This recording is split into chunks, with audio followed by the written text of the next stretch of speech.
Oh, bonjour!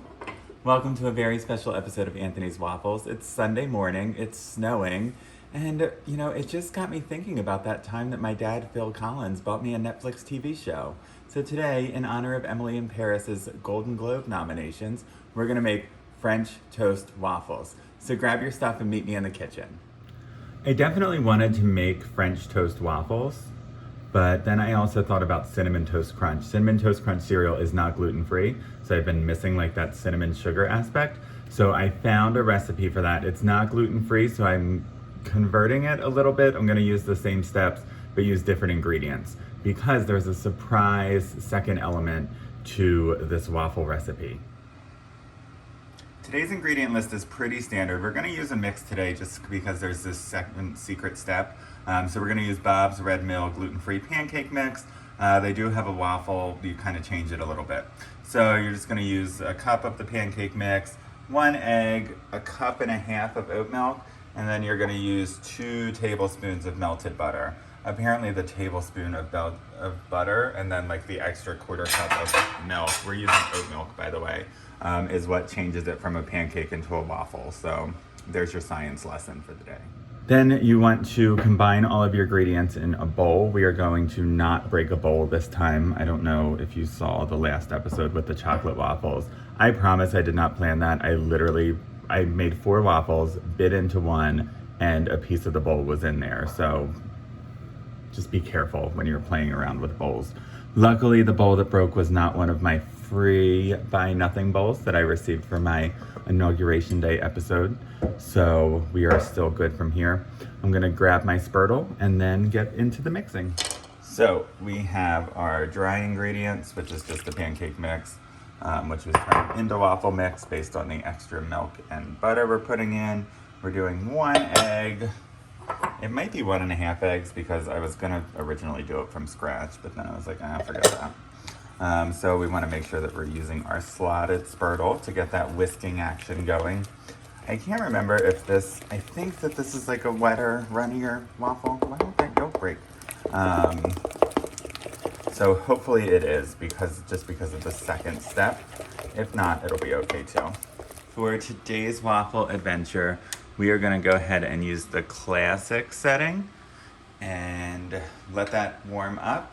And while we're letting that warm up, we are gonna go ahead and make our secret ingredient. I forgot about the mix, so I don't know how much sugar is in this, and I want this to be a really sweet waffle just because of what we're trying to do with the French toast. So we're gonna put vanilla extract in as well. So we will do a 1/2 teaspoon of that vanilla extract, and then we're gonna go back to the almond extract. But again, please be very, very, very careful about how much you use because it can really ruin lives and waffles at the same time. So we're just gonna use a little drop. Oh, that's even too much. So I'm gonna pour some of it out and then add that in. This stuff is strong. It's like, I don't know, I didn't know almonds had that in them. Let's put it that way. So we're gonna mix, let it hang out, and kind of marinate, sweeten up, and prepare. Now we're gonna prepare the second ingredient. This is for step 2. So with French toast, everyone knows you just take the bread and you go ahead and dip it in some, I thought it was only egg, but this recipe called for oat milk and egg. So we're just basically gonna use the waffles as the bread in this recipe. Oh, Jason's always leaving me little love letters. He's fine. I was also thinking that this could be a cool part if I hadn't already used the almond extract and the vanilla. It probably would have been good in here. Then the part that's gonna turn it into the cinnamon toast crunch element, I'm sorry, we're getting a shadow, is gonna be cinnamon and sugar. So if you remember, cinnamon toast crunch cereal is like coated in the cinnamon and sugar. So we are gonna dip the waffle in here and then kind of coat it in here. And then there's still another step. So I'm gonna get this all mixed up. And then the waffle iron also preheated. So I think that we're in a good spot and ready to make some waffles. Just as a reminder, on the Breville we use the classic setting, and we're gonna go, speaking of classic, we're gonna kick it old school, and we are gonna use the Breville measuring cup, just because it looked really annoying to try and like get these out of the bowl. So we're using it more as like a measuring scoop instead. And we got that. Then we're gonna use our spurtle for the spread function. Get in all those corners. And let's see how much time. Do you guys want to guess? Do you all want to guess? I'm gonna guess 5 minutes and 47 seconds. Ah! Too long. All right, next time. While the waffle's cooking, I'm gonna go ahead and plug. I'm trying to put this on different formats now, not just Instagram stories. It's still gonna go on Instagram stories because I felt like they were fun, quick, and I'm gonna film them for that. The problem with Instagram stories is that. So I just had to pause because they're only 15 seconds. So I have to finish my thought and then start a new one at second 16. So it can make it feel kind of rushed and then make it clunky too. So I have iMovie now, and I'm able to make it a longer format. Before I was trying to put the videos into Snapchat and then make that a long one, but with iMovie, if you watch the last video, I'm now filming in like horizontal so that it works a little bit better. So this is gonna wind up on Instagram stories, YouTube, and then I'm on TikTok now. So we'll see how that winds up going. TikTok's a little bit harder because I feel like it has to be quick because kids these days, but we'll try. It's time for the big reveal. Again, these are just standard waffles. It's a mix, so nothing, I'm not like nervous about them. Oh, that does look good. Bob knows what he's doing. It does look like I can only get like 3 waffles out of this mix, so maybe Bob lives alone or something. I still need to get these stupid tongs from Williams-Sonoma. They have like the waffle tongs, but we'll just use a fork, I guess, because that's what the lady said I could use. Oh yeah, these look good. So these came out crispy, which might be helpful. I was wondering if I wanted them like soggy, like bread, for the milk and stuff that's gonna come up. I have to do them one at a time, just because of size limitations.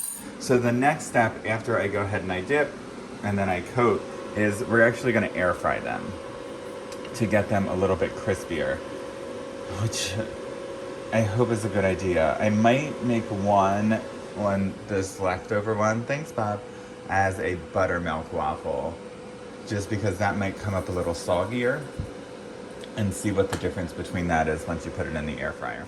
So we're going to take our waffle. We're gonna dip it in, reminder this is, they said use a cup of oat milk. I just kind of poured. It wasn't like going in batter or anything. And then 1 egg in here.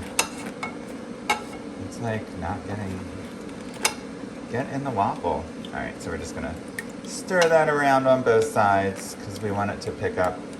Oh, okay, so it's starting to get soggy as I do this. And saturate, oh God. Ta-da! Stay still. Come on. Ah, there we go. Oh, shit. Oh, sorry, Kendra. So, we have it in the mixture now. I washed my hands, so I'm gonna go ahead and just flip this. I'm not gonna mess with those tongs again. Oh, wow. So, I'm not gonna use the buttermilk setting for this next waffle because this is seriously soggy. It like completely soaked up. Can you see it? Wiggle, wiggle, wiggle, wiggle. It's like a hula waffle. All right, and then we're gonna put it in the air fryer and hope it stays together. I wonder if I should have sprayed oil. So my hands are messy, but we'll clean that up later. All right, we're gonna go ahead and put it in the air fryer. I think it's at like 2 to 3 minutes. I'm gonna check on it and I'll be right back. So that was intense, but it's nothing compared to the perils of having to live in Paris in a free apartment. But it's a 5th floor walk up.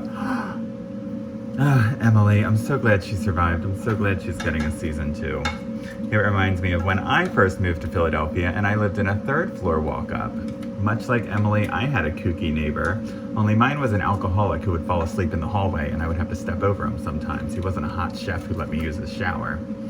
But we all have our struggles.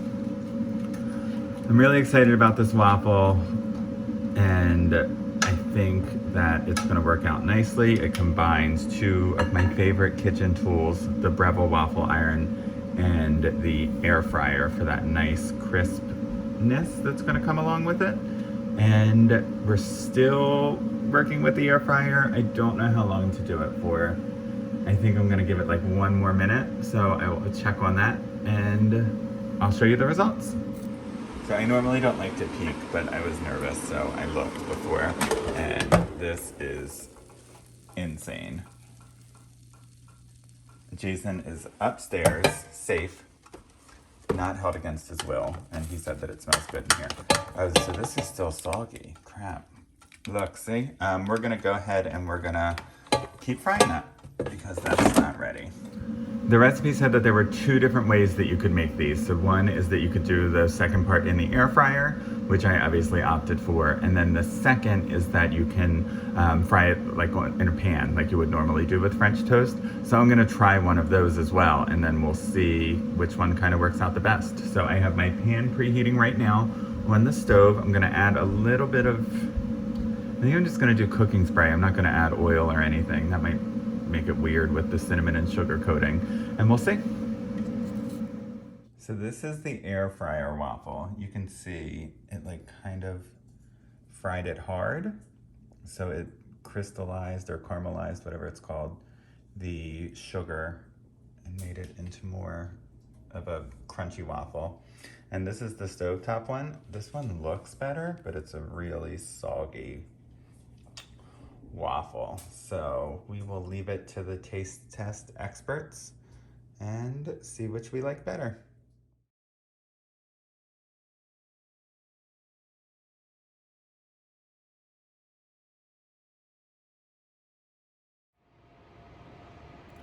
Well, the reviews are mixed. They range anywhere from, I'm not gonna appear on camera, I don't care, just say whatever you want me to say, to, well, that was good. The air fryer waffle was definitely the best one. It cooked through, and the pan fried waffle was really soggy throughout, but I thought it tasted good too. So maybe both worked, just in different ways. I guess it depends on what you want out of a waffle, which I can't tell you what you want. You have to decide for yourself. So thanks for joining us. Au revoir.